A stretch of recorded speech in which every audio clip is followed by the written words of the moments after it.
Hi guys, welcome back to my channel.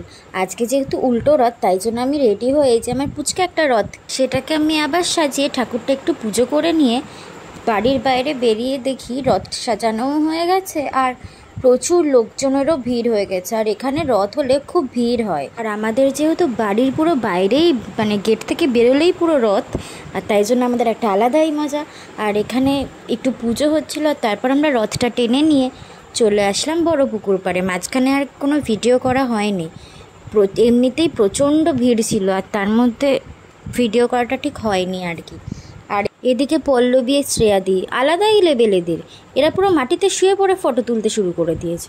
তারপর আবার পল্লবী ওকে লাথি মেরে ফেলেও দেওয়ার চেষ্টা করেছিল, মানে মানুষ খুন করার চেষ্টা করছে এরা।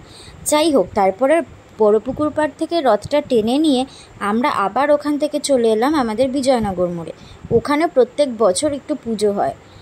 তারপর আবার রথটা মেন যেখানে থাকতো সিংহবাড়িতে, সেখানেই কিন্তু চলে যাবে। আর এইখানে এদের তো আলাদাই, ভিডিও অন করলেই হয়েছে, এরা যখন যা পারে তাই বলে দেয়, মুখে মানে ট্যাক্স নেই কোনো, যখন যা পাচ্ছে বলে দিচ্ছে। তারপর গাইজ হঠাৎ করেই সবার ইচ্ছে করলো যে সবাই একটু মেলায় যাব।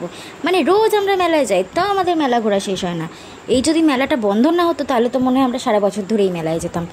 যাই হোক, আর এখানে আমি, সৌম্যজিৎ, শ্রাবণী, অলোক, পল্লবী আরও অনেকে ছিল, সবাই মিলে চলে এলাম মেলায়।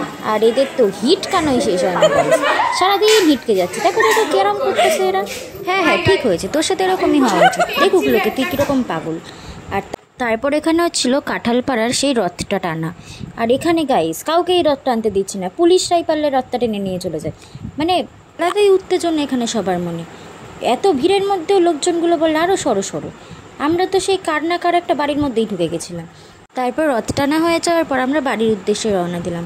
ভিডিওটা ভালো লাগলে লাইক করে দিও।